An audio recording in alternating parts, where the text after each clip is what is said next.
Okay, so podcast number 2. Welcome everybody that showed an interest in this podcast. Thank you very much for your time. Thank you very much for your interest. I'll skip the introductions here, and I mean, you know, you already know who I am. But the guest today is rather an interesting figure, so I'm gonna let himself introduce himself. That didn't really work, but yeah. So Leandre, do you want to introduce yourself? Tell us who you are, where we met, what you study, and why you're here today, basically. Yes. So thanks for having me. Well, so I'm a student in English literature and professional writing at Concordia University, where we both study. I'm a writer as well, so I published my first book in October of 2018. Okay. Do you want to tell everybody how old you are? And so basically, you're a published author. Yeah, 21. Okay, so you're a published author at 21. Yes. So it's not you don't hear that every day. Yeah. So I self-published the novel because I felt like it was ready. So I come from a French-speaking background. I grew up in a town called L'Abbé. And so I wrote that book when I was in CEGEP, and I made multiple attempts at getting it published through the traditional way. Didn't work out so well. However, I decided I would still move on with the project because now that I study in English and I write a lot more in English, I wanted to focus on that, and so I wanted to get this thing together. So I decided to publish, and so. Yeah, in literature, I'm mainly interested in politics, more specifically 20th century politics, mainly because it's arguably the worst century in human history with all the wars. Yeah, for politics, yeah. Ideological conflict. I'm also a lot about so basically how we make meaning out of literature. Okay. And so how we can apply that to our life. And so basically, aside from politics, I would say my main interest is in psychology. Mm-hmm. So basically, all the psychological aspects that you find. I think it's a shared interest, yeah, and like the belief systems that underground which literature you gravitate towards, and because it does influence as a whole. Like it's a mix of your environment, yourself, and the context in which you want to read. So like depending on which part of your life you're in, like, you know, when you're younger, you tend to have a higher imagination, so you'll go towards more fantastic readings, and when you grow a little bit older, you'll go into nonfiction, for example. But it really depends on the people. That's absolutely right. So I think we'll dive into that later, but there's a lot to be said about like the ideologies that like underline all novels and like all genres. And there's a lot to be said about that. Absolutely. So, what would you think? So, okay, let's look at the plan here. So, we did this little introduction, but we didn't say where we met. So, yes, where we met. So that's an interesting story. So, we met when we both started working at Starbucks. Yeah. Just next to Concordia. Yeah. So Starbucks at Guy and the Maisonneuve. Yeah. Pretty busy Starbucks. Fun time, right?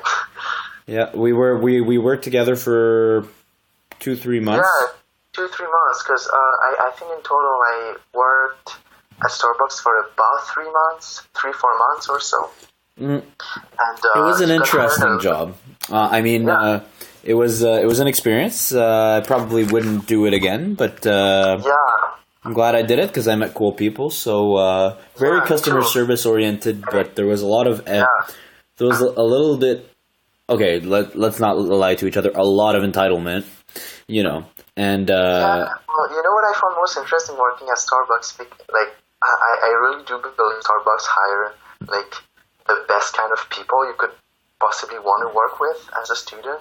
Like people who work at Starbucks are just so cool, and so it's this really interesting ecosystem. Yeah. And so, like, I mean, if you want to talk about like archetypes, like you could talk about archetypes with like all the people like you meet at Starbucks, and it's just so interesting. And I think really what kept me at Starbucks for a while. Well, it wasn't that long, but 3 months. Because obviously, like it's a tough job, and like you have to. Well, like, yeah, it's you're, like a little bit nerdy and like into intellectual stuff. Like you don't want to dirty your hands too much, but like really, what I think that kept me at Starbucks. I mean, people don't know you as much as I do, but we're very different in the way we are. So I tend to be a very extroverted, disagreeable, kind of unconscientious person, but very creative at the same time. But you're also very creative and you're very conscientious, but you're also a little bit more introverted.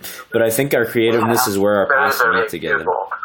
Yeah, and also, very agreeable. So it's kind of interesting to see how both paths kind of converge towards one, because, it's important to be able to be both sides, because you in order to be able to show that you can defend yourself intellectually and even physically in your life, you need to be able to show that you have teeth, but you also need to be able to show that you're aware that you have teeth and that you know when to use them and when not to use them. Metaphorically speaking, you don't go biting people. It's a metaphor, but you know that. You understand that. Yeah, and so to finish up about how we met, basically we both quit around the same time, right? Am I correct? Yeah. Yeah, and so we'd been hanging out, and like you showed me how to work out. Like you made me a little program, which was really nice. Yeah, I trained you a bit for that, and I think. Oh yeah, I also helped you with your resumes and cover letters. But the thing is, after we worked at Starbucks together, after we both quit, we didn't see each other for quite a while. Like 6 months? Something like that? Yeah, exactly. Something like that, 6 months or such. And so we gravitated towards each other's again when we got this common friend who wanted to start this thing called Concordant Dialectic. Yeah, true. So that would be Oliver. Shout out to Oliver Marshall. Yeah, exactly. And so we were like, like when I saw you there at that little meeting, which was in just like drinking beer at the bar. Yeah, I was like, when I saw you, I was like, whoa, what are you doing here? But like, I'm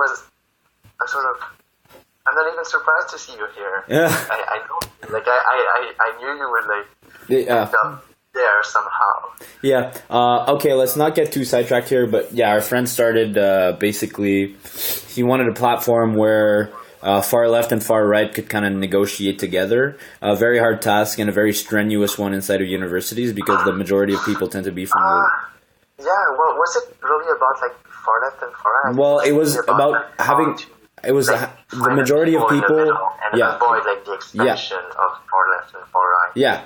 But also being able to go get those people and to bring them back to dialogue, because ultimately that was the goal. And the people you could talk less to are the people who are on the ideological fringes, right? So that's what I meant. That's what I meant. But you're right. Like he tried not to use left and right, but that's how people split the political structure. So I just used that for.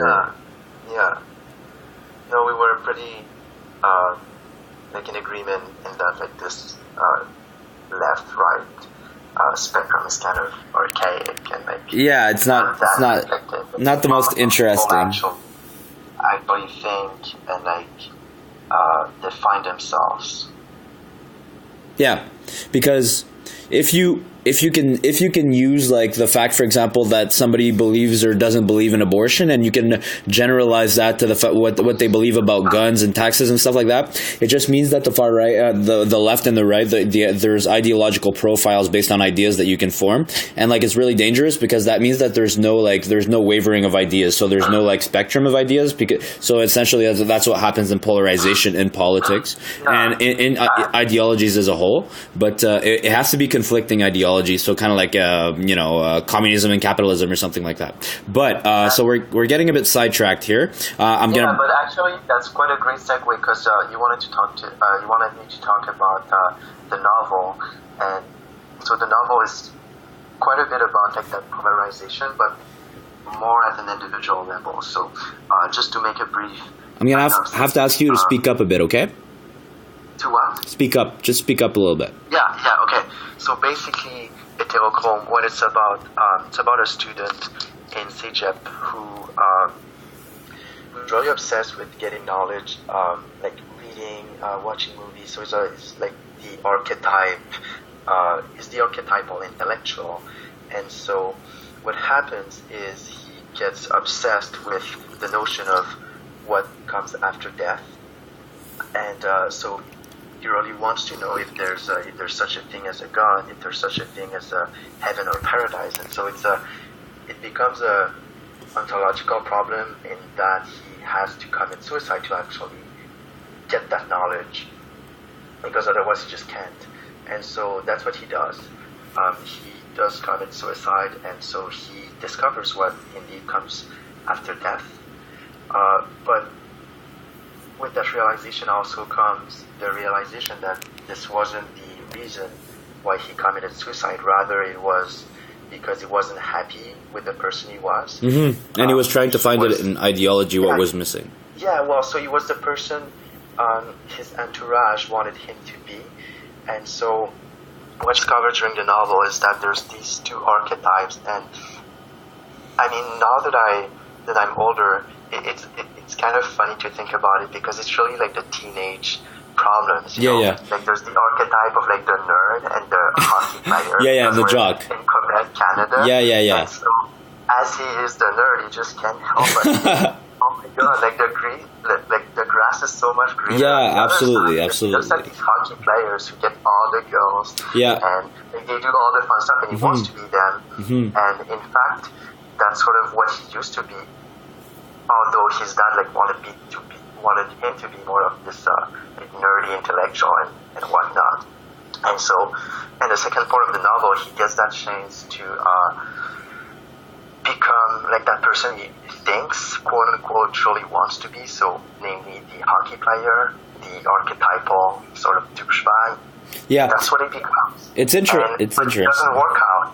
And what you get to see by the end of the novel is really like the ideological divide. Like you have inherent contradictions, and if you don't reconcile these contradictions, you become one archetype or the other, and it cannot work out. Mm-hmm. It cannot. So the guy tried them both. So there's basically no zone of gray, right? So exactly. that's exactly what happens with polarization politics. So you just described it perfectly.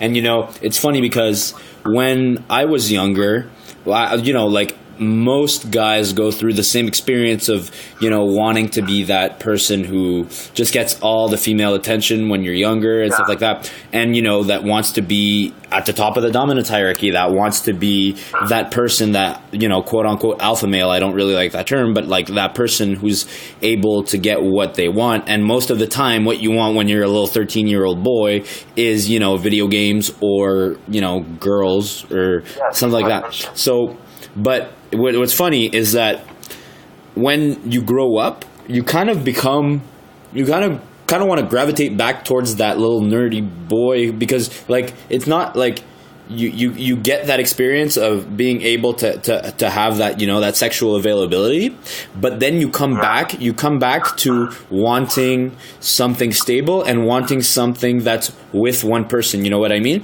And you could kind of generalize that towards men and women as they grow up, It's weird because like there have been multiple cultures in the world where, there's like men have many wives and women have been with many men and they have like multiple partners. But it seems that like human beings inherently gravitate towards one partner because like it's the depth, even if it's harder, it's like people gravitate towards that, and I think that's why that like marriage is so sacred for a lot of people, even outside religion. So. And I can't really speak to polygamy because I'm not so familiar with it, but I would tend to think that in instances where it's successful, it's because these people find some sort of stability in that polygamy, and so that's why it can work out in some cultures, but really I'm not familiar enough. And so I agree with you that in most cultures really like the stable sort of predicament is with one partner. Right. Okay, so that was a good introduction. Like, this is cool because, like, we could just talk, and it's already been, 15 minutes, and we barely scratched the surface, so let's dive a little deeper here. So I'm going to talk to you guys a little bit about what I look in for books and what I'm intellectually interested in. So, as you were very interested in, like polarization and how personality changes and what's greener on the other side, relating to when you wrote the book, I'm going to tell you what I like reading most, and then you can tell me what you like reading most. Okay? So, because you're an author, I think this is pretty important. So as of now, what I like reading the most about would be nonfiction these days. It would be like,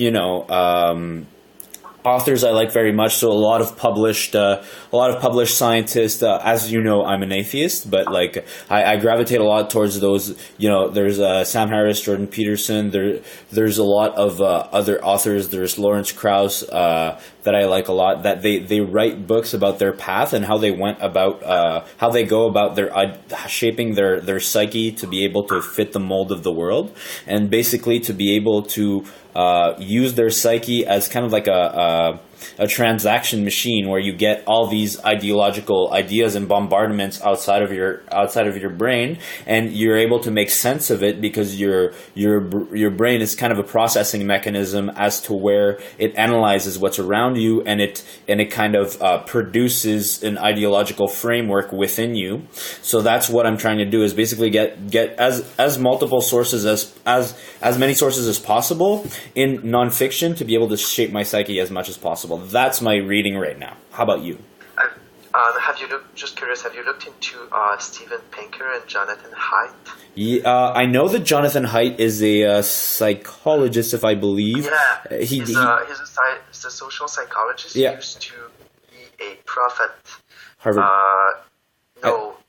Steven Pinker's at Harvard. Steven Pinker. So Jonathan Haidt used to teach at UPenn, I think. Now he's a professor of ethics and business at the NYU School of Business. I think he wrote a lot about. Yeah.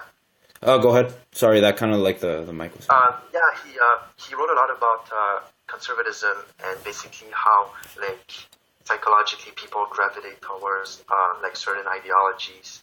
And he recently founded this thing called Heterodox Academy, which is, I guess, a sort of advocacy group questioning the idea that so many of the professors and faculties now in the U.S. are liberal, and why there's no place at all for conservatives. Right. And what's funny is that he made he did some research on trait disgust. So disgust is kind of like a subtrait, I think, of trait unconscientiousness. So basically, disgust is your ability to find something repulsive, and a lot of people, they get trait disgust in the other ideological form that they see. So that he has a lot of research on that, and how when other people see confronting ideologies, they're disgusted by those ideas, and they kind of demonize the opposite spectrum. So that's pretty interesting. Yeah, that's interesting as well. So Steven Pinker is a psychology professor at Harvard. He's actually from Montreal, just fun fact. From Montreal? Yeah, he's from Montreal. Really? That sounds like an American name to me. Oh, interesting. Yeah, Steven Pinker was... I'm not familiar with his work, actually. I know... Yeah, so he wrote a book called... let me just check. Steven Pinker, There's a book called The Blank Slate. Okay. And there's another book... The Better and Jaws of Our Nature. Oh, I think I've heard of that one. Yeah, I think Sam mentioned it. A History of Violence and Humanity, and apparently it's one of Bill Gates' favorite books. Nice. Well, in fact, I think so. Bill Gates posted something the other day, was saying, "Oh, my favorite book of the decade used to be this book by Pinker," and then Pinker released another book. And Bill Gates was like, "Oh, this is my new favorite book." So this guy just took right. Yeah. Okay, so let me talk a little bit about what I like to read. So I'd say just like you, I'm really much into nonfiction. So everything about politics, psychology, maybe ideology, because ideology is the intersection between politics Yeah. and psychology, which makes it so fascinating and so much to look at in terms of the 20th century. But in fiction, however, I would say I'm very much into like works of literature, and what I mean by works of literature is it's pretty simple, in fact, because we talk a lot about like say detective fiction, like fantastic science fiction. Those are more they're generally called like genre novels, so they follow certain norms and conventions, and so they really like they aim to create a certain atmosphere, and like there are a certain type of book. Whereas works of literature are more they're not more freestyle, but they're more like I guess philosophically grounded. Okay. And they really like they want you to like dig out meaning out of it, and so there's more laisser-aller, you could say. Like there's more there's more leeway to be able to interpret it, right? Right. Yeah, exactly. So I think that's what makes literature so exciting. So I mean, there's so much you can do, and I mean, so what literary critics do when they approach literature, basically they decipher the meaning. They go and they take approaches, and so it could be psychoanalytic, which I'm very interested in, or it could be feminist or Marxist. And so they look at like all the patterns, they look at archetypes, and they look at literary devices, and they basically connect the form and the content. And there's I don't know if you've ever heard of this guy called Northrop Frye. Nope. So he's a big influence on Jordan Peterson. So he was a professor of English at the University of Toronto, Victoria College, I believe, and he basically founded or is one of the founders of the archetypal criticism. And so that's one type of literary criticism which looks into archetypes and myths and all these things, and it's very deeply rooted into biblical studies. Okay. And so it really digs into like the psychology and like the storytelling and what's I guess compelling to people. And so in religion, well, not necessarily in religion. You can perform a archetypal criticism of literally anything. Okay. Even like literature, you could do that for society. But the thing is, like the very first literature is the Bible, and so basically everything is sort of like redoing the Bible. I don't know. You're probably familiar a little bit with Paradise Lost by Milton. So basically, like there are people like to joke around that like Milton's Paradise Lost is the first fan fiction ever because it was a fan fiction of Genesis from the Bible. So he basically like made poems and like he reshaped the story of Genesis, and so like Adam and Eve and all that stuff, and like it's his own version. Okay.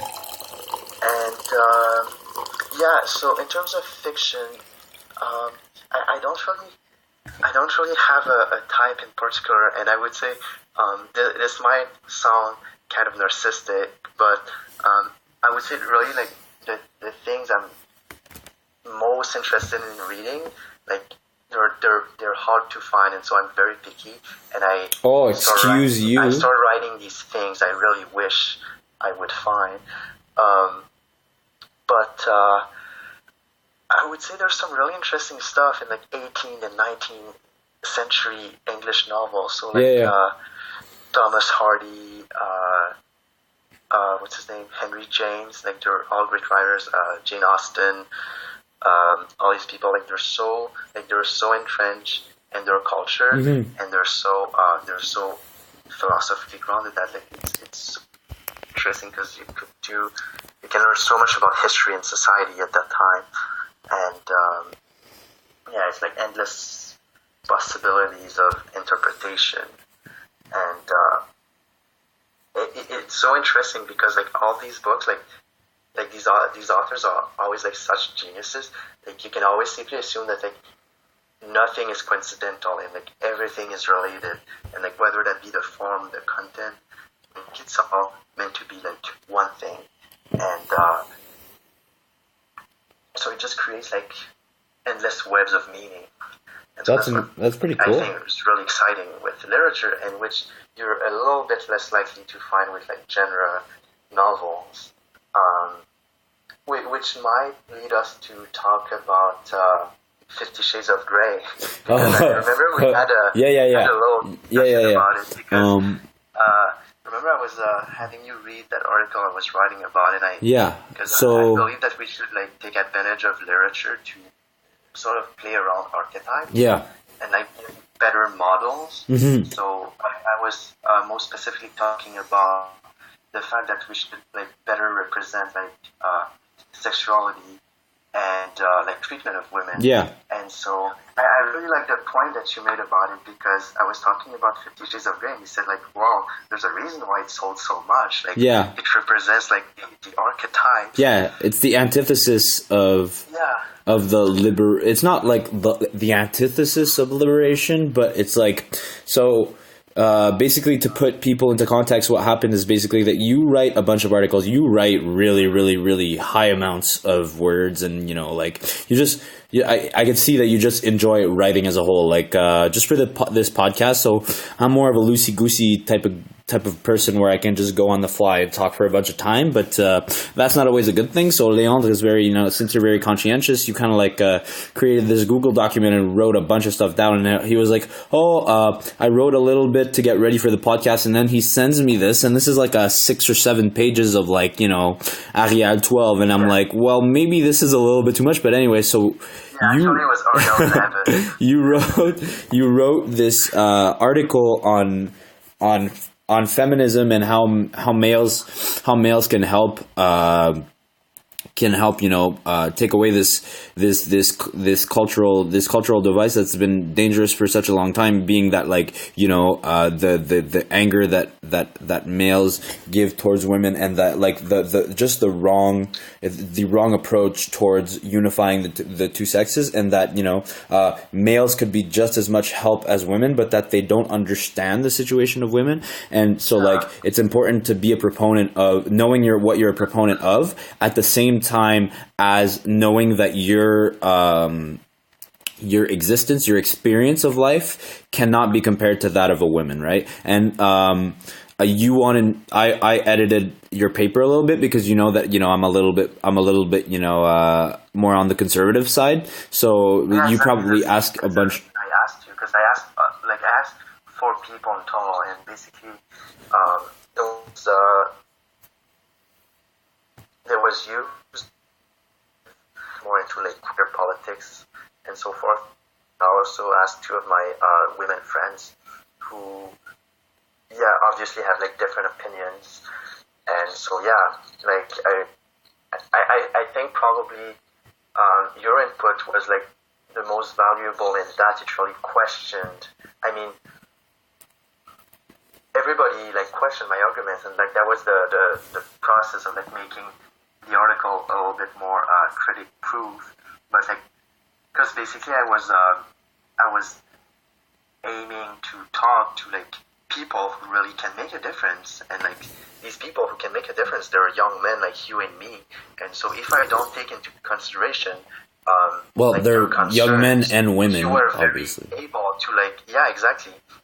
But like if I'm not able to like understand their concerns and like their arguments, then I'm not making a good job. So it's one of the reasons I wanted you to like give me honest feedback and like voice your not your concerns, but like your just dissect it. My critique. Yeah. So basically, coming to 50 Shades of Grey. So what happens basically is that we talked about feminism, and it's been a movement since 1950. I'm not sure, but it went through a couple of waves. So first wave feminism was mainly like for the ability to vote, for the ability to have like equal representation among the law, just for women to stop being viewed as second-class citizens. And to a certain extent, second wave was the same thing. So now what happens is third wave feminism, which addresses more of ideological concerns, and it's more about like, because there's nothing per se in the law that denigrates men over women or women over men, but the thing is the practical truths of our world. Like, for example, that a lot of people people would argue that the wage pay gap is something, or the fact that women get less promotions than men, or just like these basic facts, less representation in engineering, for example.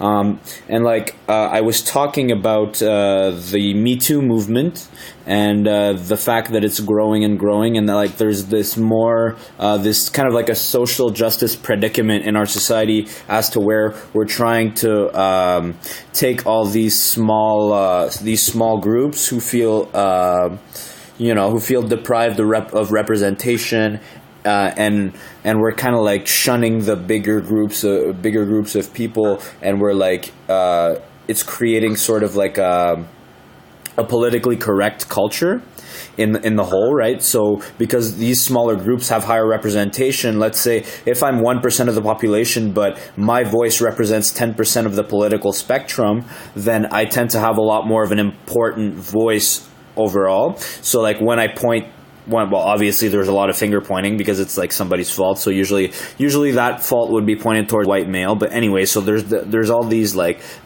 repressed behaviors of like anything sexual that's found, like for example on social media or in the press or anything like that. It's very highly shunned upon. And at the same time, there's 50 Shades of Grey that came out, or 50 Shades Grayer or something like that. And it's like it dives into the archetypes. And yeah, it is it's a work of fiction. That's the reason why. And I mean, one could ponder like, why is it that 50 Shades of Grey was like so popular, even though like we're in an era where like we're so conscious, and we've like I mean, we're at a since the 1950s, like the feminism never stopped growing, and like we're at a moment where like, I mean, things aren't great, but like they're obviously better, and like they're getting there. They're getting there. Yeah. And so why is it that like so many people like enjoy this book, and that's basically because these archetypes are compelling. Yeah. And I think what's important to understand is that like when we talk about, say, masculinity and femininity, there are like very different levels. So for example, like if I look at gender norms and gender stereotypes, like I could say, oh, maybe like I feel 85% like masculine, and like the rest of my like personality traits are more feminine, according to those gender norms, which are entrenched in our society. Now, if you look at 50 Shades of Grey, that's very, very polarized. So you've got this like highly successful male figure who has like BDSM tendencies, and like he's just like shy, and he's a college English major, and like it's so polarized. And I guess that's compelling to people. To me, I don't see the romance. I mean, it's different. Well, let's not lie to each other. Like the main focus of that book is women. So and it's interesting because women have been women don't see the romance either, like before. Right, but the major, like it's been one of the most successful books ever. Like no questions asked. But like it's funny because women at the same aside from the Bible. Yeah, but like women are at the forefront of. The common point between both is that they both play very well on the archetypes. So I think that's food for thought. Right, and like women have been at the upfront of the societal change because there's been all these issues that we're trying to address, and at the same time there's been like this repressing this growing sexuality kind of like behind doors. You could see that with the usage of porn that's been going up steadily across society, that like since humans this is not a bad thing at all, and like since people think more before they act now on average, but the barriers of sexuality are kind of like put up a little bit more now, and so that means that as a whole there's a lot less human interaction. There's a lot less because it's behind closed doors and like behind computer screens. There's a lot less fluidity, and it's a lot more repressed because there's a lot less human contact between males and females. So that's really seen in a repressed way. For example, in the use of pornography and like the literature for women, for example, like they need to find their their sexual thirst, they need to quench it somewhere, which is totally understandable. But like, it's funny because Jordan Peterson was talking about I think it was a study that was done at a university where they analyzed, it was a meta-analysis of like 1,000 or 2,000 different stories that were like on the bestsellers for the New York Times or something like that, and they said that like the six major I don't remember all six, but like the major archetypes for in those stories for fiction that attracted the female sex was a lot of there was the werewolf, there was the vampire, there was the pirate, there was the rich guy that kind of like turns to kind of a more dangerous side, and what's funny is that this all comes into the archetype that women groom men as a whole. Like, for example, like, that's why in our society we say that, like, women are more mature than men at a younger age, and that's kind of like because you could see it kind of like that men are sort of like at the beginning they're a big pile of dirt, and like you shine it, and at the end it becomes a diamond. So, but you need to be able to cut the loose ends, and you need to be able to cut the ends that make you a child, and bring what makes you a man into the picture, and put that at the forefront. And that's done through responsibility. You know what I mean? And women love having children, and that's why they delegate responsibility in a lot of times. And when you're a father, it's very hard being a responsible father, it's very hard not to shoulder responsibility. So that's a lot of what Peterson talks about. He talks about grooming the male from an infant to adulthood, and that archetypal story has been found through multiple movies. Just look at Beauty and the Beast from Disney, for example. That's a perfect example. Yeah.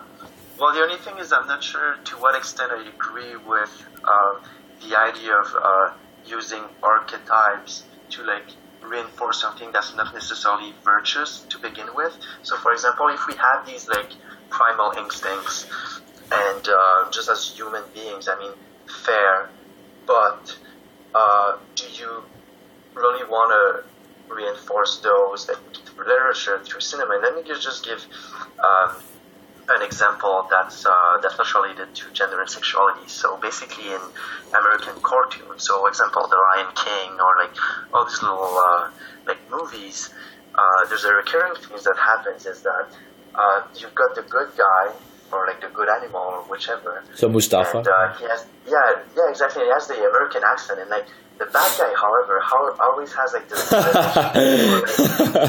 the accent like this. Pakistanese accent. Like, the bad guy always has a part of the accent. Yeah. What do you make of that? So yeah, it's like, okay, maybe there's a certain like.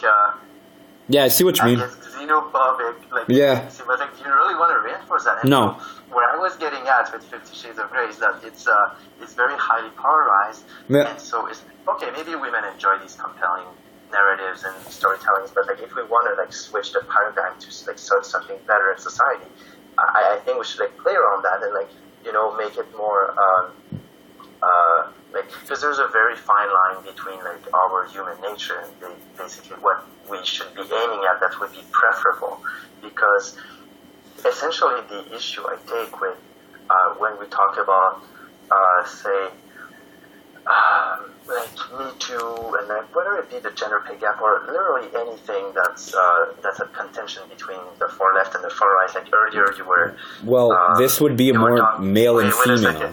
So basically earlier you were talking about like gender pay gap, and my issue that I take is like we always have to walk that fine line, and there's things that like we often fail to acknowledge. So basically, there's no law or anything that makes it so that women are explicitly discriminated against, but like our societal framework is sometimes like very iffy.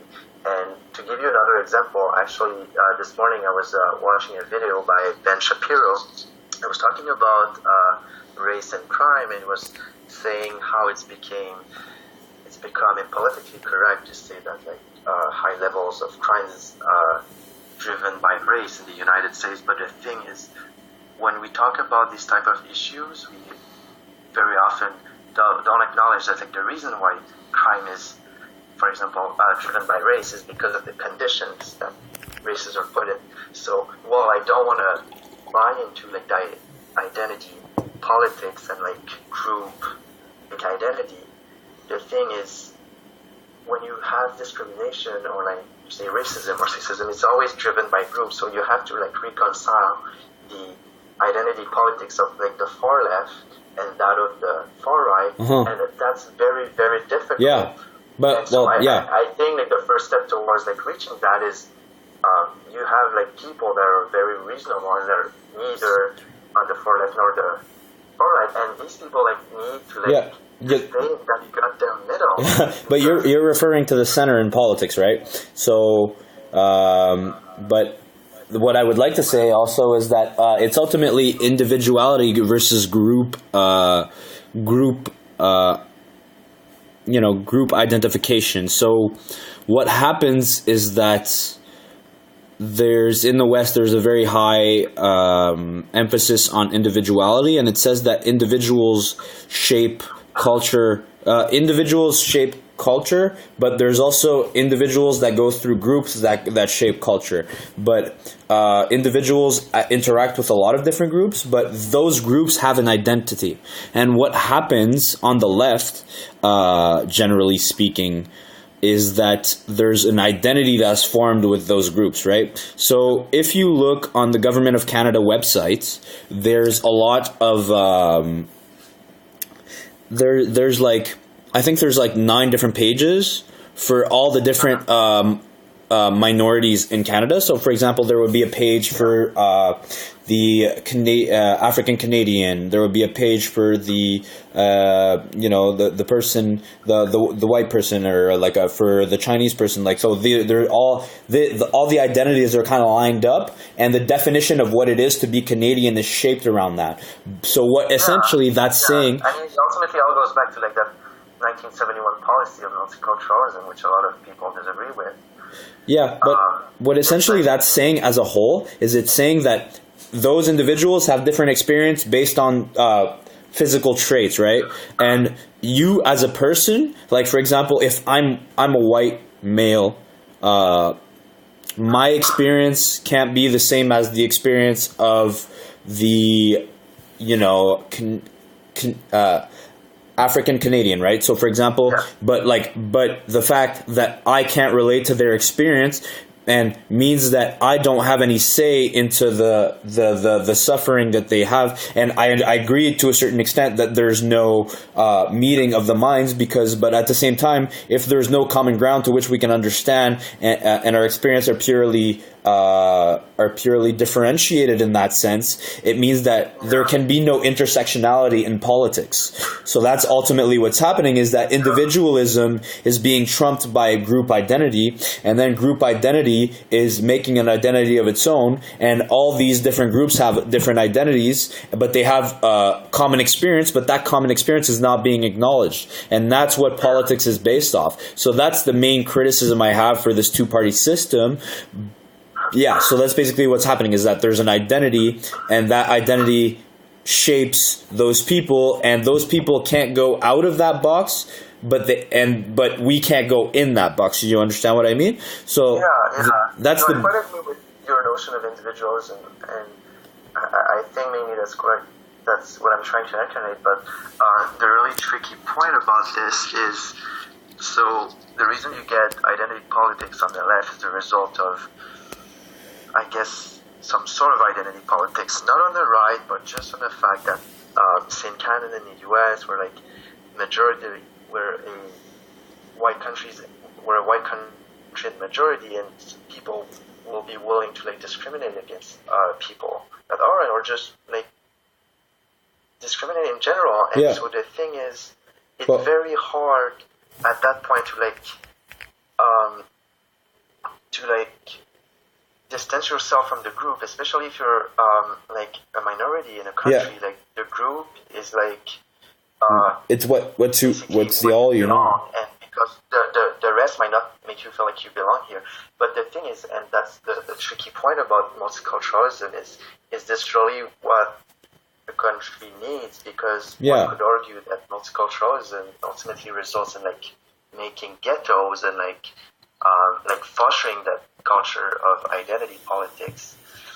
And so I have some reservations about like the idea of multiculturalism, at least at the point it's got right now, because now we define the identity of Canada upon multiculturalism, which is noble. But it's foolish. It's noble. Yes. It's noble, but ultimately foolish, because it's like say I have a culture, but it's like so many cultures. I don't think that's how it works. And I think we can be just as welcoming and with like other cultures without that sense. So we've seen happen in Europe. So the open door policy by Angela Merkel would be a perfect example of that. So Germany, I think it was Germany. Yeah, Germany had an open door policy for the 2015 refugee crisis, brought in 1 to 2 million people. Those people had a collective identity, and the homogenization of their culture did not happen, right? So ultimately, what happens is that our population is an ecosystem, and that there has to be assimilation. And when people hear assimilation, they think about they think about the Nazis that are trying to assimilate the whole world, but we're not talking about the same type of assimilation here. We're talking about an assimilation into a culture that accepts, intercultural rights, that recognizes your culture as legitimate, that recognizes you as an individual, that gives you rights as an individual, and that gives you the ability to think for yourself, not to be caught in that ideological framework, which is what is built upon when you cling on to your identity of, let's say, like being a white person, or Asian, or just like very, very surface level things that make it so that if there are too many people that come in at the same time, there can't be a proper homogenization of culture, and that breaks down the culture. So there's like we've seen this in Montreal. We see it very well with like the Orthodox Jews. They have there's very limited contact within that frame, and Orthodox Jews within Montreal tend to stick with each other, and I've heard a little bit about some discrimination happening, but this is a very very local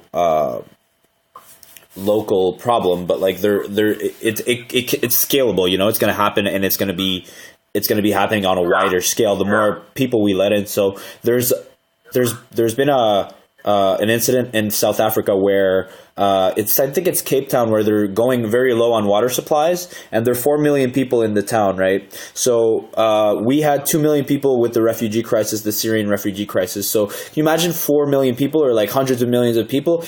2 million people screwed up the political framework in all of Europe and part of North America, and we're not ready for the changes in mass that are happening. So it's a very important problem, and we need to address it, but we're getting kind of sidetracked here. So we'll bring it back to the 5 psychological... Yeah, I mean, for sure. Just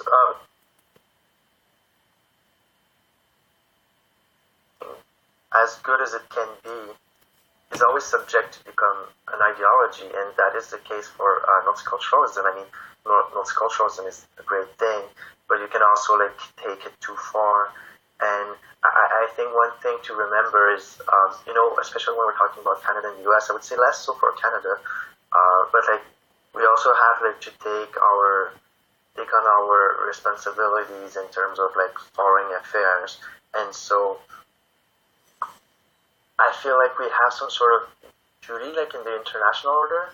I mean, I would say so more for the United States, because they have the most pervasive foreign policy, although Canada tends to follow that very foreign policy. But it's economic ties a lot of the time, yeah. Yeah, exactly.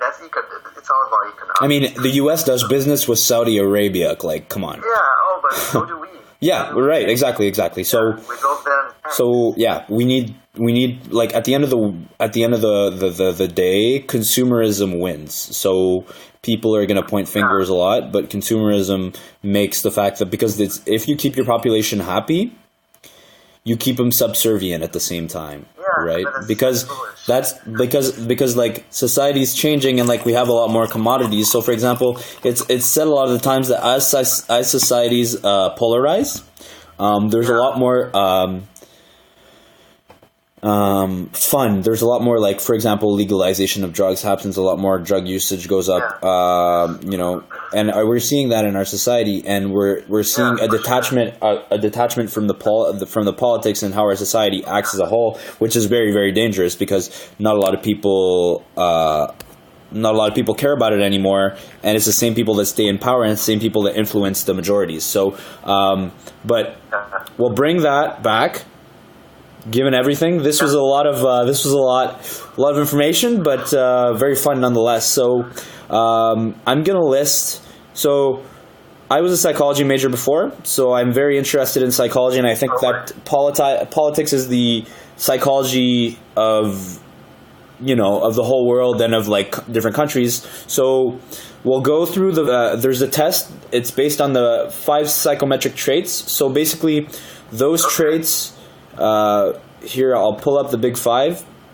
So basically, it's based on 100 questions that you answer on a scale of 1 to 5 or 1 to 10 that determine what type of individual you are across majorities. So we talked about, I've talked about statistics and how... Oh, yeah. Is that the test we've already done? Yeah. But okay, so you want me to pull out the results? We could, but I'm just going to introduce. I'm going to introduce the people who don't know what the psychometric tests are. So it's basically across populations, you're able to generalize certain things. So you're able to generalize certain personality traits. And those personality traits tend to shape people a lot more than they would like to say, because we like to think as humans that we're very individual and that we're like snowflakes, and that we can't make many inferences about who we are and what we think and why we operate. But generally speaking, these tests are very accurate, kind of like an IQ test, where they kind of like, it's a rough ballpark of what you are as an individual and what you should gravitate towards. What readings you're gonna like most, which people you're going to gravitate most towards, so it's interesting stuff. And so the basic 5 personality traits are, first of all, is openness to experience. Second of all, so openness to experience is basically if I give you like mushrooms right now, if I give you psilocybin mushrooms, the higher your openness to experience is, the more crazy new experiences you'll want to have, and the more you'll be open to ideas in general, and you'll be open to experiences in general. So, and then there's conscientiousness. So conscientiousness is one of the biggest factors that determines your overall academic success, and that's where you would thrive. And my conscientiousness is a lot lower, but so it's basically spatial organization and your mental organization and like how that relates to how you structure things in your life, and just like overall organization as a whole. And then there's extraversion versus introversion. We all know what that is. So I'm a very extroverted person. I talk way too much. And introverted person would be somebody who keeps to themselves a little bit more and enjoys the company of themselves, and they live a little bit more in solitude. And there's there's always there's a scale, so 1 to 100. There's extroverted on one side and introverted on the other side, and those two interact. So you could be extroverted sometimes and introverted sometimes, but on average, you're either extroverted or you're introverted. So, and then after that, there's agreeableness. So agreeableness is the one where we differ the most, I think. So I'm a very disagreeable person in that I like to say no to people, and I like to explore the options when saying no to people, because it puts people on the spot, and I believe that's one of the better ways to have like a truthful discussion with somebody, is to disagree with them. True. I've never thought about it that way. Yeah. So basically, it takes down the armor. To say no to people just for the sake of like saying that. I mean, if you say no to people, you get down to the reasons why they think what they think pretty quickly, even though you're ruffling their jimmies. You also get to know them better. It's like, what is that person like when you gotta know? Yeah, if they get mad and they start insulting you, chances are their depth of intellect is very shallow. Okay, so after that, just not your friend. yeah, or maybe he just doesn't like you, or she just doesn't like you. There's neuroticism in the end. So neuroticism is the last one. So it identifies people who are prone to more psychological stress, right? So higher neuroticism means that you are technically less psychologically stable. So there tends people who get mad a lot, people who jump the gun a lot, tend to be a lot higher in neuroticism. So my neuroticism would be pretty low, and somebody who's schizophrenic, for instance, has a higher neuroticism due to their state, due to their what they've been prescribed. They're neurotic because they're of their disease. But anyway, so we'll go with your profile. You're going to tell us. So basically what happened is that Jordan Peterson, guy we're both pretty fond of, psychologist at the University of Toronto, pretty famous for, his appalling refusal to use gender pronouns, has been recognized by a lot of people, but he's a very interesting outside of that realm. He's a very interesting person and has a lot of interesting viewpoints. But he also started a self-authoring program. So, Leon, do you want to explain what that self-authoring program is and what the test is about? Sure. Just before we were talking about Peterson, I have to say I'm not too fond of his politics. However, and I think that's very important to talk about that. I know a lot of people who would completely disregard his scholarship and everything he's done, like all of his lectures, simply based on his politics. But I think that's so wrong, and I think it's so. It stems from the highly polarized politics that we have right now, and so I mean. I have some issues with his politics, but I can still regard highly all the work that he does and all the psychology that he talks about and so forth. Okay, so now let's talk about the test. So basically, the test is a 100-question form that you fill out, and it's very simple questions, day-to-day situations. And you have to answer what you would do in all honesty. And these are questions that will determine whether you're, say, agreeable, disagreeable, and so on and so forth. So basically we can go, you want to go through my profile? Well, yeah, sure. So basically, Leandre and I answered the 100 questions given by Jordan and by his team. And so they pulled out basically what our personality types are, and basis of 1 out of 100. So basically, you could just give us the general picture of what your personality gives out. So there's a general description at the top, and then he goes more into detail.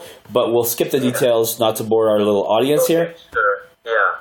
So essentially, I'm very high in agreeableness. I'm in the 90th percentile. So is the case for compassion. And so basically that's a thing I pondered a lot after I did the test, because I can clearly see why that's the case. I do have a lot of compassion, and I do sometimes think of other people before I think of myself, and that's what makes me somewhat more empathetic towards, say, identity politics than you are, and I guess that's really just a personality type, although I do not buy into this. I still have, I guess, more affinities or empathy for that. And so the 90th percentile is very, very high, and so I had to think about, well, okay, so maybe I should do something about that, maybe, because one thing that it says, which is really interesting, I think is worth mentioning. People with very high levels of agreeableness are very forgiving, accepting, flexible, gentle, and patient. They feel pity for those who are excluded, punished, or defeated, which is basically what I was saying. They are very insistent that people should work cooperatively and believe that competition with its losers and winners is morally wrong. And so they're not very good at bargaining for themselves or negotiating or like getting the recognition and power they deserve, and so it can cause you to become bitter and resentful about life, because if you just don't get what you also quote unquote deserve, or like what you should get. And what the test says is that combined with neuroticism is a recipe for chaos. And so that's really interesting. So at least I'm very low in neuroticism, because that would be pretty bad to have both very high. Yeah. Okay. Then politeness, very high. Not much to say about that. I guess I'm just a polite person. Conscientiousness, exceptionally high. So I was in the 96th percentile for conscientiousness, which is linked to industriousness, which is very high as well, 95th. So basically, people who are industrious generally do well academically because they're very detail oriented, and it's kind of like exactly. The people who are high in that trait, they'll see a piece of the puzzle and they'll see one piece missing, like you know when in the movies where they're like it's a start and there's this genius that's doing his puzzle, and if he can't finish it, he kind of goes crazy. So it's like they need to finish what they start, but it's also very interesting because they're also very dependable people because of that. Mm-hmm. Yeah, I could see why that'd be the case. Yeah. Okay, so I'm just. You want to keep going? Sorry. See what I make it as best as I can. Okay, orderliness.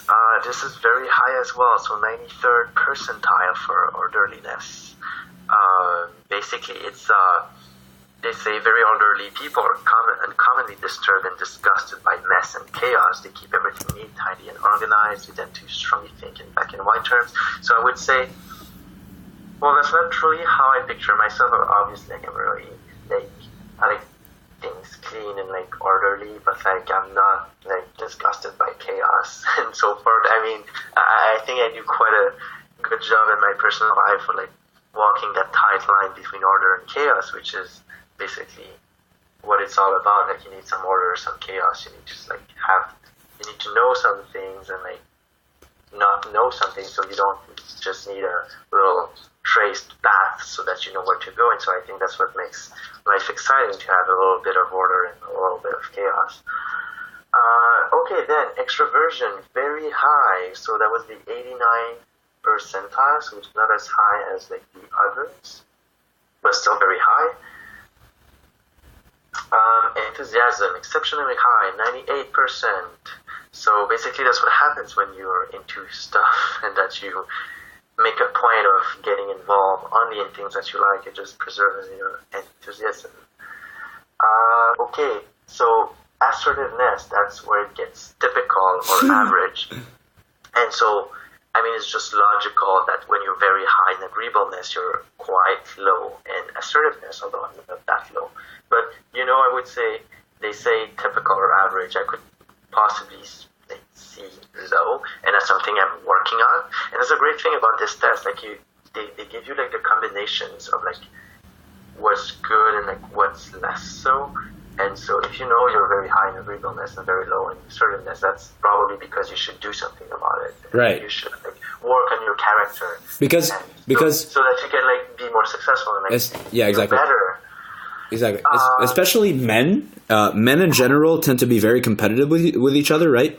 And the job market is very competitive as a whole. And especially if you're an author, it's very important to be able to, know your worth, because a lot of the times you're going to get refused, and you might lose confidence in yourself and say like, oh, maybe my book is bad, or maybe my writing style is bad, and maybe the problem is with me. But in my opinion, a lot of the times that the best authors they've been refused a bunch of times. So it's ability to learn upon yourself and to count on yourself as a whole. So I think that's really important and to touch upon. Yeah, no, I think I would say in my case it would be mainly in terms of like social life. It's just like basically like negotiating and like being assertive and like being like knowing exactly what is it that you want and like making it like like conveying it in an assertive manner so that you're convincing. Because I think you talked about men competing in the job market, but I think that's just as the case in like social life. Like absolutely, everywhere. Test each other's. Everywhere. They always test each other's, and like they say that when they talk about like the like that stupid notion of like alpha male. Like how do you know who's the alpha male? Well, like your guys like testing each other's. Yeah. And a lot. So if a guy tests you and you fail, then you're bound to be like the beta male. Yeah. And, like if you test like other guys and they fail, you're alpha male, and like if you pass the test when you're tested, then like again you're exactly. Essentially, it comes back to the dominance hierarchies. It comes back to the idea that in every new social situation, you get exposed to a new pyramid of what it is to be successful, right? So the pyramid academically and the pyramid in the world is very different. So the pyramid on the job market to be successful is very different than the pyramid of success in academics. So for example, in academics, if I'm qualified intellectually and I'm very industrious and very agreeable and good at school, I'll be able to climb that ladder and get that 4.0 GPA. But if I'm in the job market and I have no experience and I'm not able to demark myself and to show that I'm not going to be pushed on the side, a lot of the times I will be pushed on the side. So it's very important to delineate those aspects that you need to rely upon, which is why I was talking about using your teeth earlier today and knowing that that there's a monster within that you're able to control and acknowledging that there's a side of you that's able to defend yourself. Because if you're not able to defend yourself, who are you to count on? You can't even count on yourself, right? So yeah, that's absolutely right. And that's where adaptability becomes so handy, because like you need to be able to like hone all these situations and like many very different situations in life, like from the job market to like your social life to like dating or whatever it is. Everything, absolutely. Yeah, and so it's all about like assertiveness is definitely like one very important trait, although it could be taken to an extreme. Yeah. And so we're talking about archetypes in 50 Shades of Grey. Obviously, like this gray guy is very that's very assertive. Yeah. But at the same time, that person can be very assertive because in that dominance hierarchy, in the dominance hierarchy of being attractive to other females, having a lot of resources is something that comes a lot. It recurs a lot, right? So if you have, it's a clear example, like it's a clear-cut example. If you have a lot of resources and you're successful, you have status, and status is attractive to the other sex. It's pretty simple. And when you know you're at the top of that hierarchy, you can get away with things that you couldn't get away with if you were at the bottom of it. Yeah. So, I didn't hear all of what you said because there were some disturbances in the force. Sorry about that. Yeah, no problem. So the thing is, there's a point at which like assertiveness can become problematic. So it's like when guys like quote unquote won't take no for an answer. Yeah. Like I think that's the kind of assertiveness that's like toxic.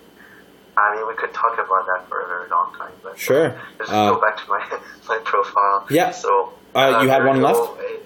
What? You had one left. I think it was neuroticism.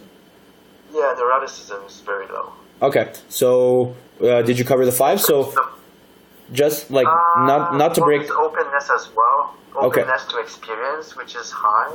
Yeah. And they're all like subdivided. Okay. Yeah. So I kind of lost track of my results. I don't really know where they are, okay. But I'm going to recall them as much as possible for you here. So yeah, no problem. So basically, I'm going to try to make this as efficient as possible. So my openness to experience, I believe I was in the 75th percentile or something like that. So not too high, not too low. I'm usually a person that's I was a lot more open to experience before, but like it depends which type of experience, because I'm more in line with my life now and I kind of know where I want to go now. So I'll be open to experience, but a little bit less, but I'll be a little bit more cautious. So that would be that. So for consciousness, I was rather low. So I think I was in the 40th percentile for conscientiousness. So that's a very big difference between you and me. I tend to be pretty organized as a person, but I worked that out. I kind of knew that I was kind of like, I'm pretty easygoing as a person. I like to flow on conversation, but at the same time, like, I worked on that weakness a lot. So I'm now able to be pretty organized. I have a calendar. I wake up in the morning. I go with about my daily goals. I kind of need to make better goals longer term, but that being said, you can work self-discipline and you can act more dutifully through the long term if you're able to plan that achievement that you want and to know where you want to go. So, but at the same time, that's knowing who you are. So that would be achieved through more self-reflection as a whole. So just make a comment about like openness. I think that's interesting because for me, as much as I know where I want to go and like who I want to be, I would say it didn't increase so much, but my openness to experience is pretty high because I think it's like an open question as to like who you are, and like the more experience you get, you just need to follow like your instinct of, okay, is this kind of thing like me? If so, just go for it, and that might get you closer to like where you actually want to go and like who you want to be. And I mean, obviously, experience is like what shapes everyone. And so, like, I think openness to experience like is very, very important. Yeah, it is very important, and it's important to be very open to experience, especially when you're younger, because you need to experience as much of a spectrum of experience as possible. Like, obviously, there are limits there, but use your sound judgment. But for me, a lot of the more deepening experience and the experience that helped me become the person who I am now, there was a lot of contemplative experience with, like, for say example, psychedelics, which not a lot of people would preach. And it's a kind of it's a Schedule 1 drug at this. It's like, but I've had some of my like best experiences and some of like my most eye-opening experience doing those things and being, realizing what's inside my mind and what power it has and how it changes the world around me through my constant reflection of, myself and how it shapes through time. But anyway, so I'll pass on to the next. The next for me is going to be extraversion. So as you could probably tell, I am a pretty extroverted person in general. I say what I mean. I talk when I want to talk, but I'm getting better at thinking before I talk. I used to have a really hard time thinking before I talk because I was convinced that everything that came out of my mouth, since it was my truth, would get sharpened by what others think. But at the same time, there has to be a kind of a social, like filet where I'm able to like, say context dependent things. Yeah, like a video, right? Like a little filter. Yeah, exactly. Like a little filter. Yeah. So my problem wasn't that I wasn't talking enough. My problem was that I was talking too much. So yeah. It was learning. It was learning who would listen to me at some points, and when at some points I had to listen to other people. And I'm cutting you now. I'm really sorry. So no, it's fine. I think it's just a matter of like discerning what's worthy and what's not, because I mean there's always like the struggle between quantity and quality, and like often like you want to talk, like anybody wants to talk a lot, and like sometimes it's just like you have to think about like what really there's like what you mean and like what's necessary, because like sometimes also you can say things that are the truth, like the real truth, they're what you mean, but like they're not necessary to people. And so that's the kind of thing sometimes you better be like keeping for yourself. But it's interesting what you're saying, because I've been working on the exact opposite. So like there's this idea of like polarization, like when you create positive and negative emotions to like people, that's where like you're compelling. And so I was reading about this thing called, like, there's this guy who was like writing about the archetypal nice guy. So like the archetypal nice guy, what he does is he always agrees is on the pinky side of things, like always like just creates positive emotions. And so, but to like you need to create both to like be a compelling person and exactly. people to like you. Yeah. And so because that means you have to be offensive sometimes. It seems disingenuous. You don't.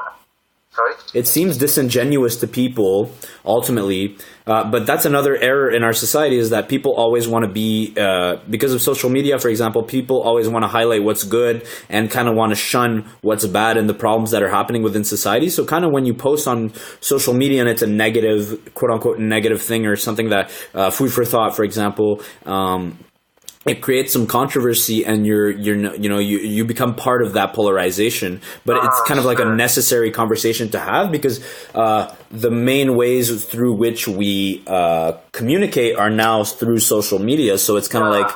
Well, I mean, I was talking mainly about like social interactions, because I don't believe you can have you can have genuine like social interactions, say on Facebook or like chatting online, but like it's never as it's very rarely gonna change situations. What? It's really rarely gonna change like people's opinion because they're behind a screen. Because But I mean, really, like when you're having say like a deep conversation with someone, it's like you gotta create like these like aren't always positive, because like people say they like to be surprised, they like to be shocked. Like it's also a matter of like how you get people to trust you. You know, it's funny. I have a funny anecdote about that. Is like I was in New York City in early January, and I was having lunch with this guy, and we're talking about Justin Trudeau, and you know, like for Americans, like Justin Trudeau is kind of sacred.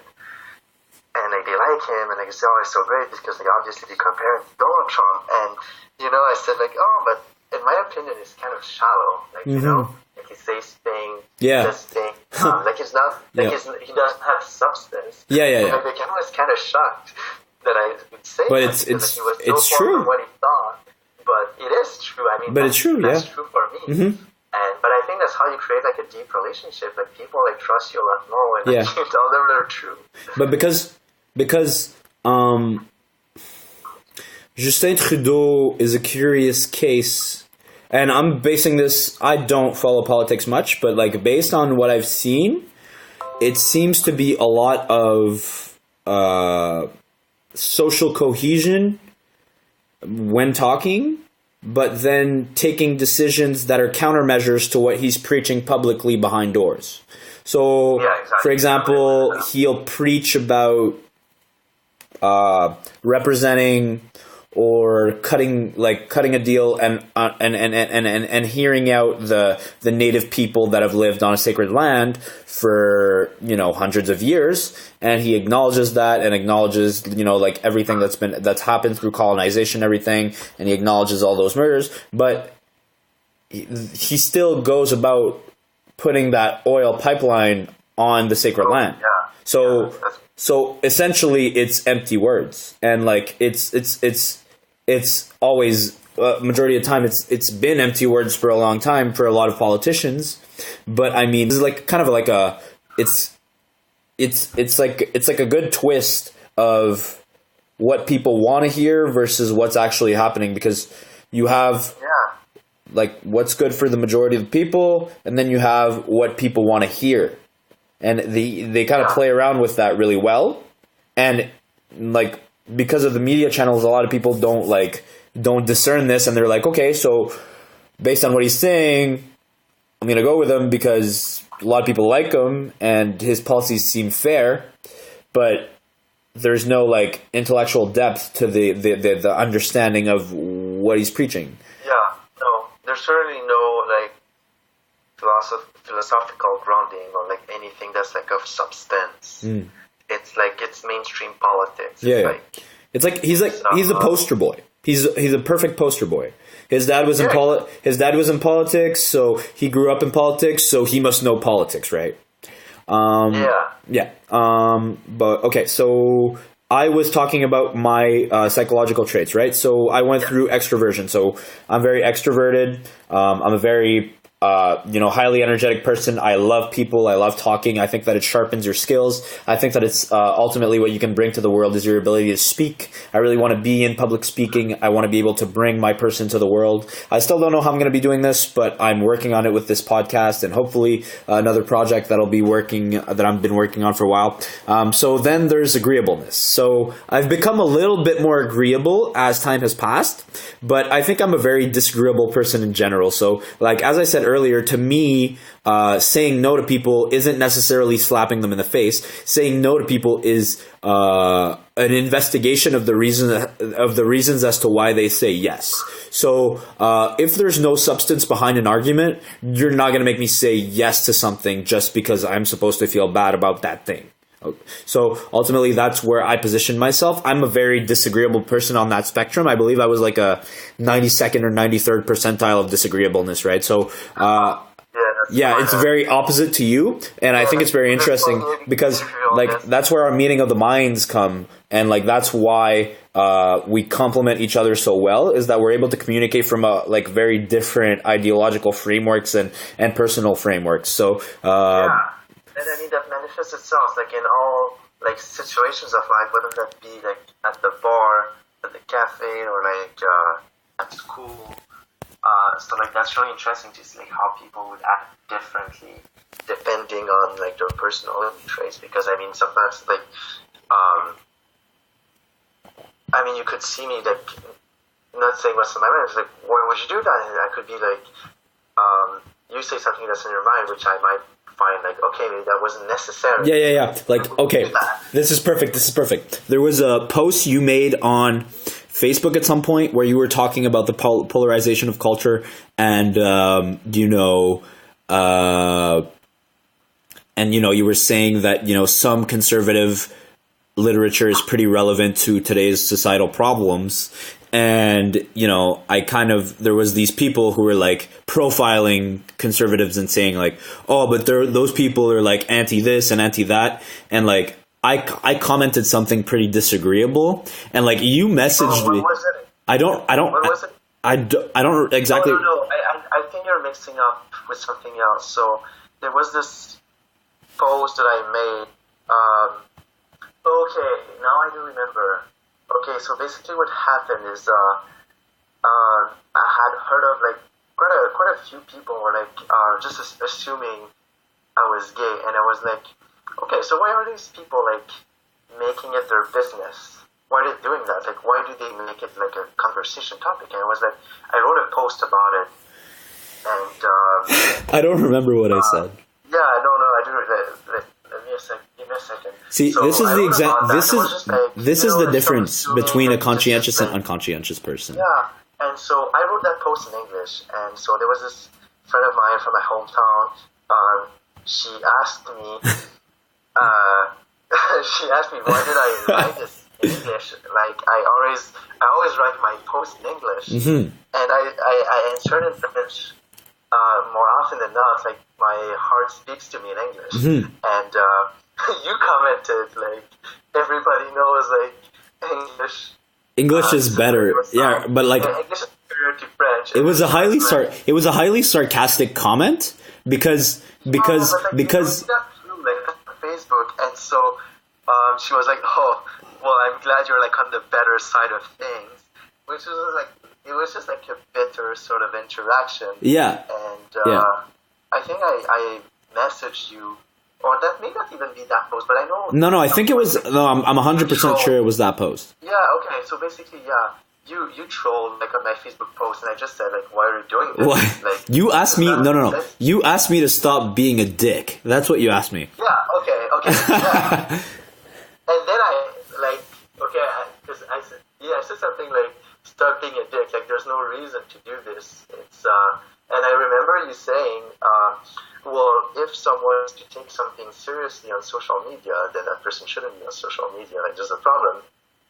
But at the same time, I was like, well, yeah, but like, you've got no reason to do this. No, I didn't have a reason to do it. But the thing is that like, in my opinion, like you're writing about what you want to write about, and like.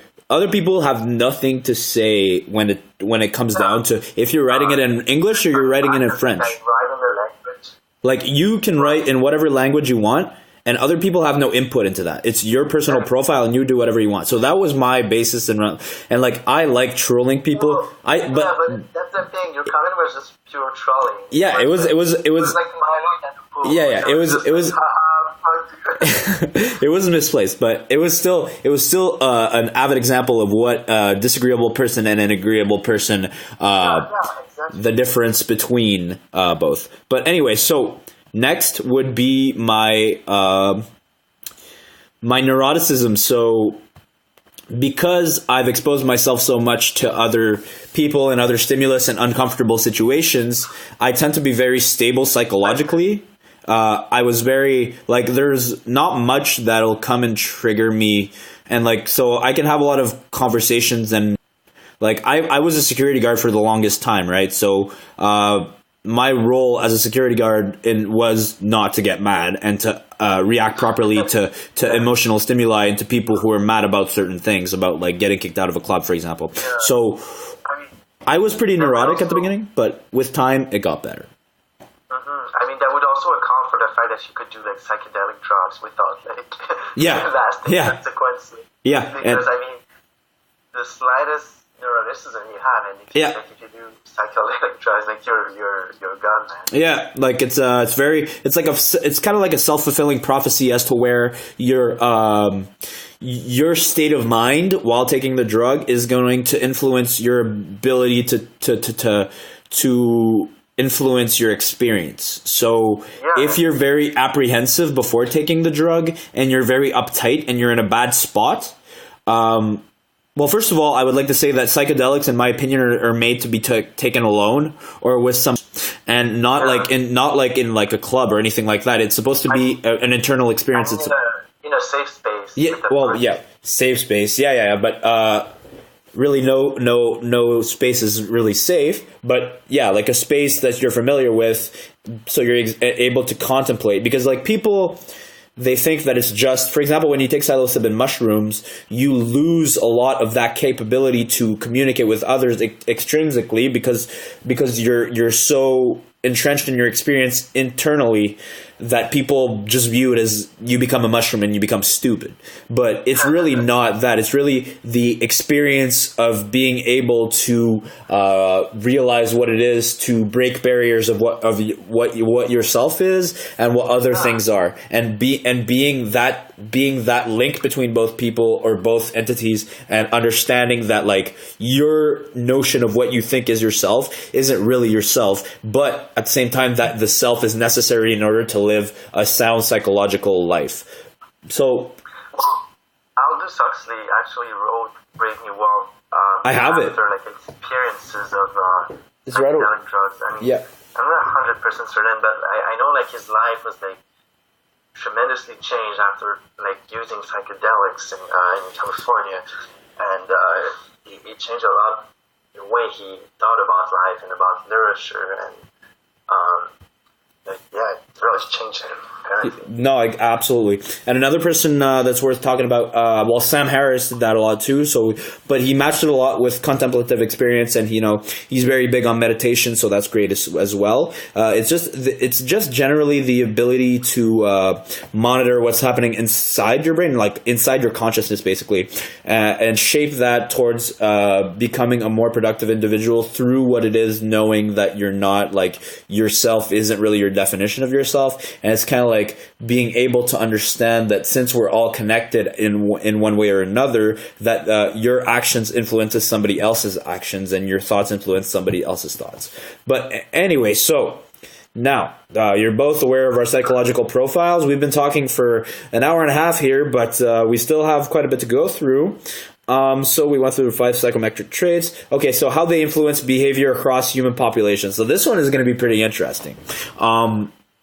So how about you start, since I've been not shutting up, and you talk about openness to experience versus being cautious to experience. So what, in your opinion, is needed in our society right now in the moral landscape to be able to open to open conversation? Like, what do you think? How do you think openness to experience relates to the different entities within our society?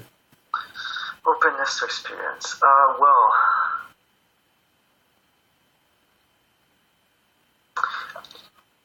what we need to open conversations, I suppose, is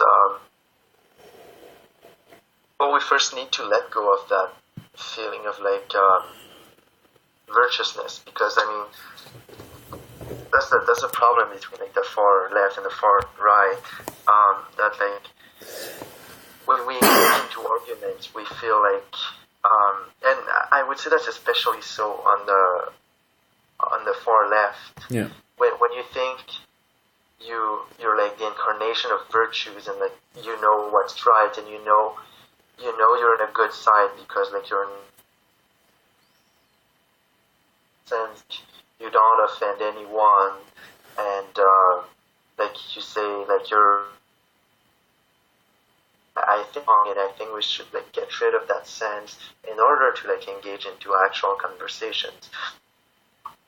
So basically, being more open as a whole and stop being cautious. About feminism and like male as being allies, I think like the first step to take is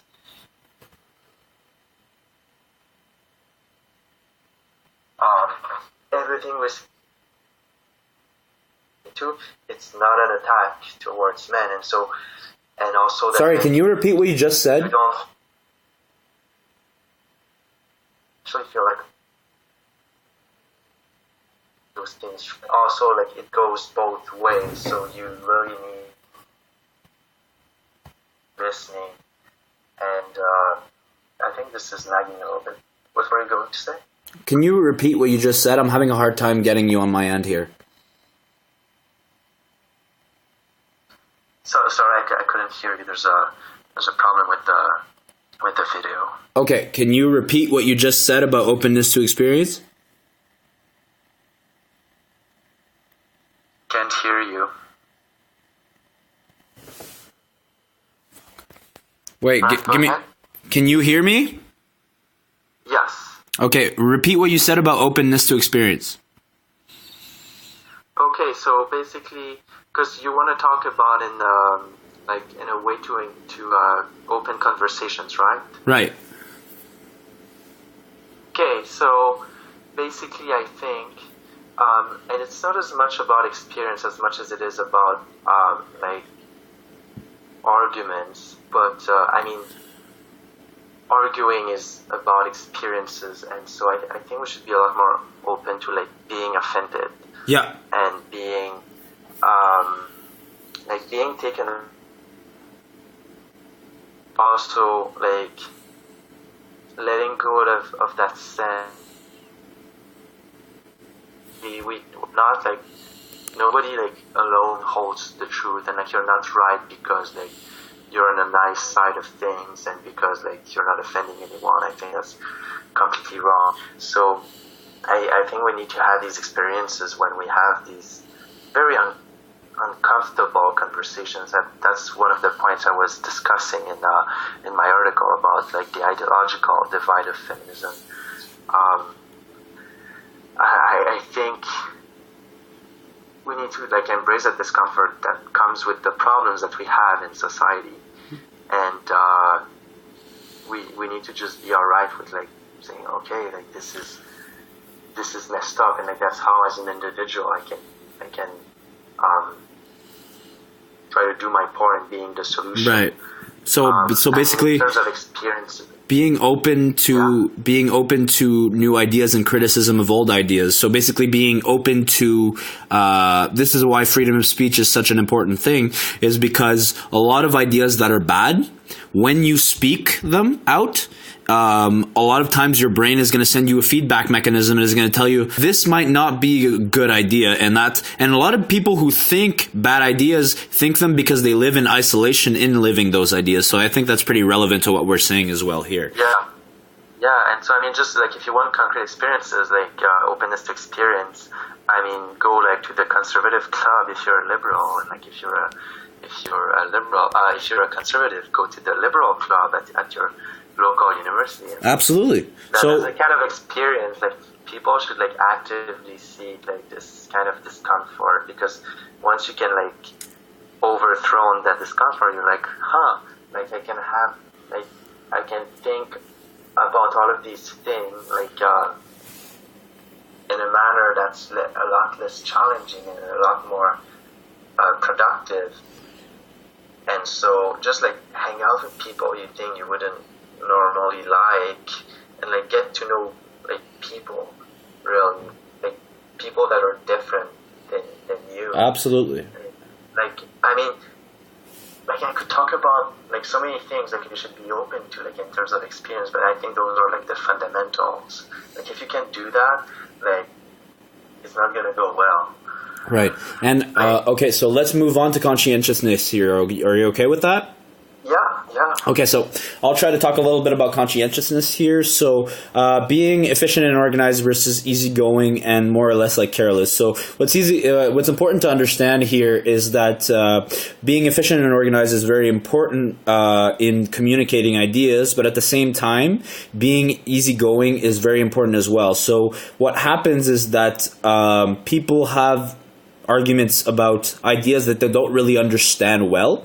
So I think that conscientious on both sides, being very conscientious and being very unconscientious is very important, because if you're able to structure the ideas that you want to communicate to people very well, then you're able to communicate those ideas very well because you have a basic understanding of those, so you can dumb down the terms of that complex idea to fit a more wide narrative as a whole. And that also, if you're very conscientious, it's very important to be unconscientious sometimes, because sometimes what people want is not a debate. Sometimes what people want is just a conversation, is just being heard out. So I think that's very important, is that both spectrums of thought are very important, but ultimately if you want to communicate something, you need to understand it. So it's important to be conscientious in the ideas that you learn, but to be more unconscientious in the way that you communicate them as a whole. That makes sense. So let's move on to extraversion here. So talk to us a little bit about your experience of being introverted, and why being extroverted is important, and why being introverted is important at the same time. And please relate that to our culture as a whole. Okay. Well, so I mean, when I was younger, I was a lot more introverted than I am now. And I think really what it's all about, it's that fear of rejection and that fear of like looking dumb. And that's always what happens, you know, when you see like a pretty girl that you want to talk to and then you don't.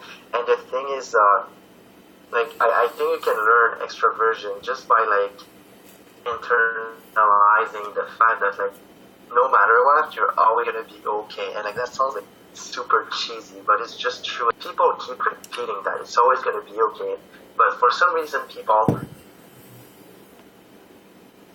are native. They learned that a long time ago, and I mean it took a lot.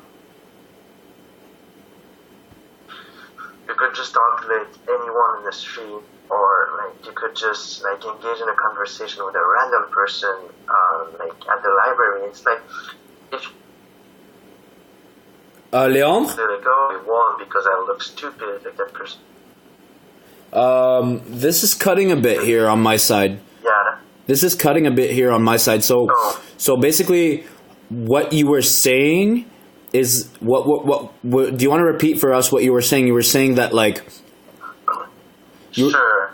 So basically, the way you can learn like to be more extroverted is just to really incarnate the idea that no matter what's gonna happen, no matter what happens, you're always going to be okay. And like this is difficult because it's not self-evident, but the thing is like you have to do it. And let's say like talk to random strangers, and you like sometimes you'll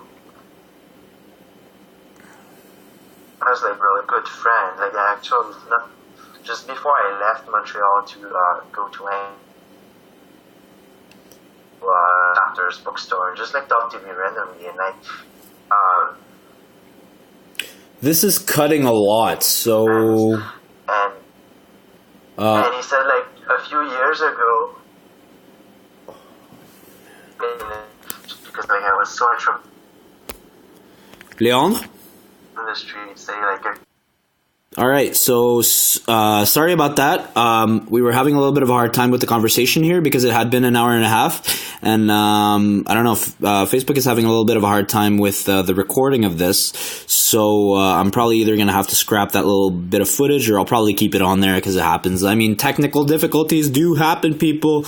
Can't be perfect. So essentially what you were saying is that being introverted and being extroverted is very important, and that they match each other in that you were very introverted before, but that through time, because you exposed yourself to new events and new people, you were able to become more extroverted, right?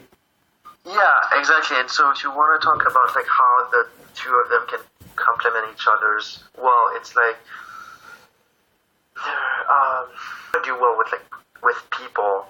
You wanna foster certain emotions, so like being fun, like being trustworthy, like giving them respect and like giving them attention. Yeah. And so if you're too extroverted, like you're gonna take too much room, and if you're too introverted, you're gonna not take. You're gonna be invisible.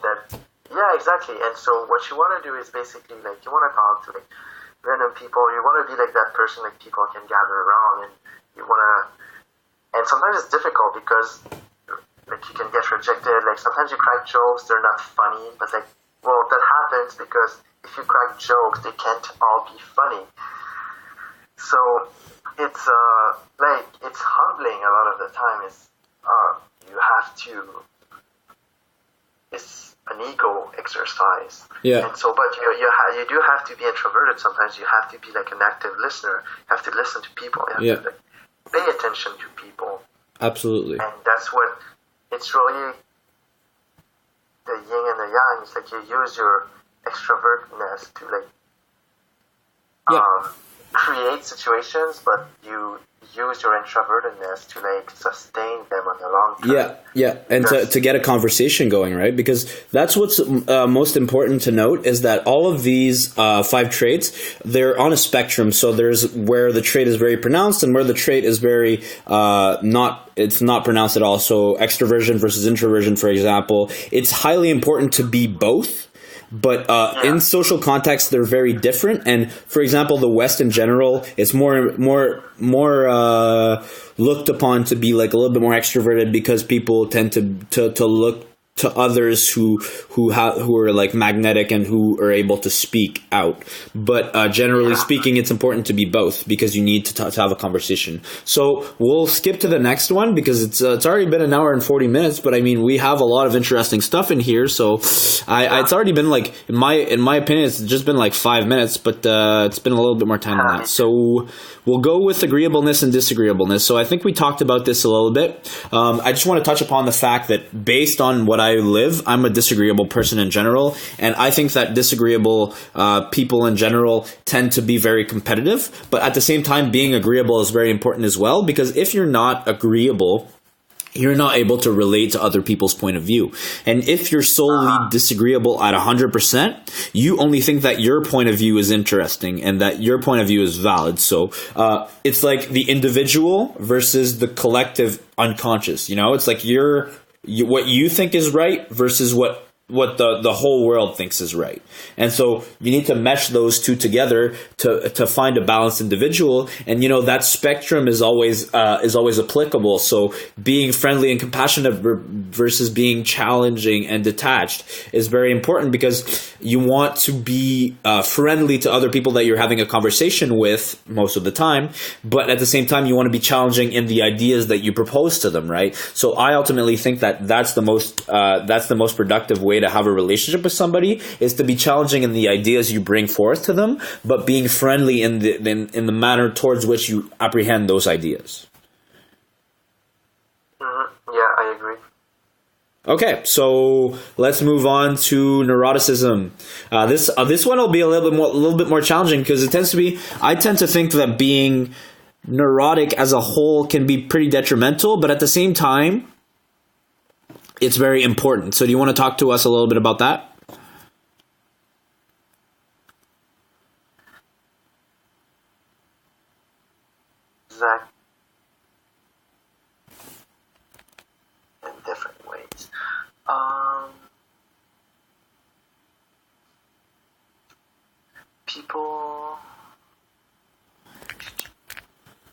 So it's general sensitivity to negative emotions such as pain, sadness, irritable or defensive anger, fear, and anxiety.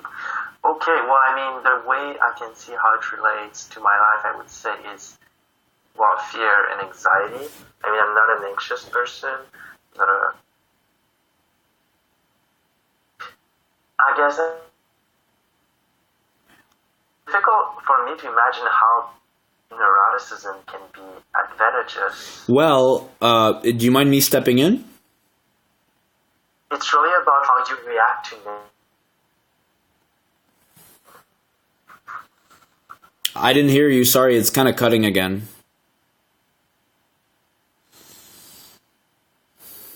Well, this sucks. Give me a second.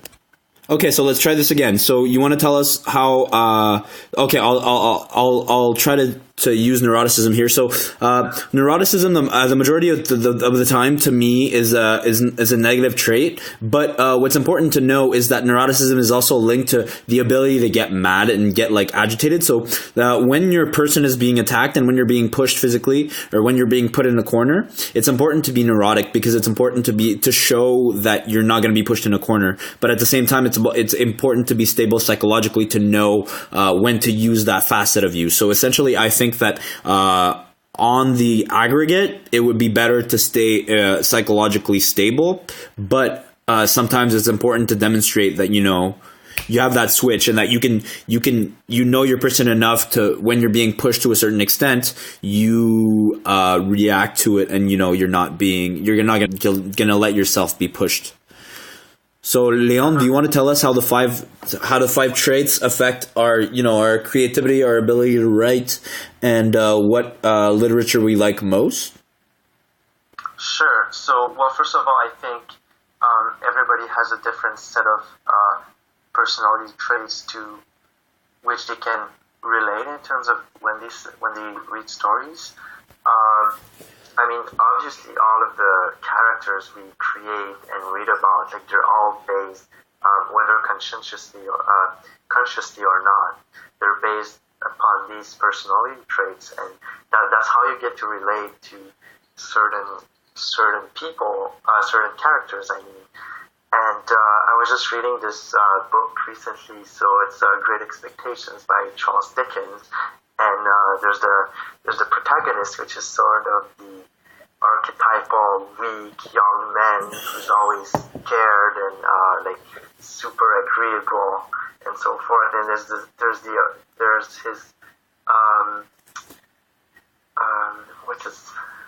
there's Joe, who's married with his sister. He's sort of the archetypal provider to him, and he's also very agreeable, but like also very. He can be disagreeable at times and also like very conscientious, and is that maternal figure. And I found myself very much drawn to like that figure of provider to the protagonist, and so I found that really interesting. And the thing is, well, recently when I got to learn more about those personality traits, I decided, I should use that to like build characters when I write stories. Mm-hmm. And so for a novel which I'm writing right now, I was building some characters' profiles. Mm-hmm. And I was like, okay, well, this character is high in agreeableness and low in conscientiousness, blah blah blah. And that's very interesting because you get to these archetypes which are classic. So say the tyrannical father, the great mother, the eatable mother, like the hostile brother, and the archetypal hero, and the exactly. princess, and the villain, the disagreeable archetypal villain that's very conscientious and cold. Yeah, I see what you mean. That's very interesting. Exactly. And so it's interesting also because things are a lot more complicated than that, and so you create characters with different sets. Yeah, like, they're not just one archetype. There are right. many at the same time. But they're personas, right? So they incarnate archetypes at certain moments of the story, depending upon context, and I think that's really important. And you have static and dynamic characters. So a static character would be the character who doesn't change throughout the entire narrative, whereas the dynamic character is going to change his personality thanks to certain events or thanks to, important events in their life. So, or just like growing up. So, yeah, there are two types of characters, and they all incarnate like these different personas or different archetypes, so to speak. And that's what makes a novel or a short story compelling. You don't get to draw people's attentions without that. It's like one of the fundamentals, along with the plot. Yeah. You need, like, strong characters, and you need what makes a story interesting is conflict. But to create conflict, you need like opposing forces, and the only way you get like fundamental conflicting forces in the novel is when people are different, like they incarnate different archetypes, so they have different personalities, so their way of dealing with events or with anything is different, and like that doesn't go together. So that's how you get to create a lot of conflict, which stimulates your reader and keep them interested in what you're writing about. Yeah, and I also think it's in French it's called polyvalence, but it's the ability for a character to fit multiple molds. I think that's really important because if you want to make a character that's really interesting, you'll want to make a character that's able to switch a lot of his character traits depending upon the context of a certain situation. So the most prominent characters that I've been upheld to have been characters that have shown great grace and great forgiveness, but are also very, very dangerous and very able to use their strength to demonstrate their dominance, but that are aware of both those sides. So I think that's very interesting. That's what people should aim at. I mean, if you think about like all these notions Peterson talks about, it's always okay. Well, you gotta embrace, say, that aggressive side of your masculinity, but you also need to embrace that like peaceful aspect of it as well. So it's always like walking the fine line and reconciling the extremes so that you can be adaptable and you can be like in the middle, which is, it's sort of similar to politics. There's the right and the left, and then there's the female and male energy. There's all these forces that are antitheses of each other, but that need each other to be able to connect. So the emptiness of one means the fullness of the other. But one can't exist without the other, since one is the antithesis of the other. So, right. So that was all the points we wanted to touch up on today. We got a little bit of miscommunication there, but to people who don't know, you're currently studying in England. You're at the University of Nottingham, so we're pretty far apart, and that's why we had a little bit of communication problems. But I think that as a whole, this was a very successful podcast. I really enjoyed my conversation with you. I think that we'll definitely do this again in the future, and that if there's any requests, we'll be able to hear them out, and we'll probably be talking a little bit more in depth of storytelling next time, and you'll be able to tell us how you related to your life and how that embodied your life as a whole. But ultimately, I would like to thank you for taking these 2 hours of your time to spend with me, and I really hope that you're having a great day and that you'll have a great stay there. And I thank all you guys that are listening. Do you want to say a little word before you finish up, Leandre? Sure. Well, you're kind of putting me on a spot, but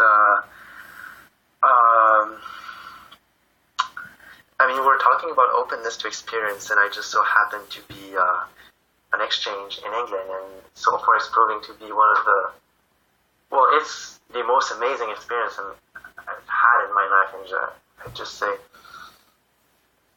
to people that take all of these experiences you can have, and especially like going on an exchange is such an amazing thing, and like being immersed in another culture it's just in terms of personality, you get to know yourself in a way you could never back home. It's like when you're in a certain place for a certain period of time, you're kind of you have more freedom, and you feel like you're starting from nothing, and so you're also less afraid of like what people think of you, and so you can really build your character, and you can explore new things, you can make new friends, and so it's really I think it's really a rite of passage, a thing like going on an exchange. And so I would encourage people to really, if you're looking to like becoming more open and grow some openness to experience, like that's one of the things, or just going traveling. This is really important, I think, in one's life to do that. So I would very much encourage people to go down that path. Awesome. Well, this was a great experience for me as well. I hope you all enjoyed this talk. If you have any more requests for talks, let us know. I'm going to try to get some diverse groups of guests. I have a couple on my list that are coming up. I'm going to keep them a secret for now. But, I hope you all enjoyed, and see you next time. You want to say bye, Leon? Yeah, bye-bye. Okay, see you guys. Bye.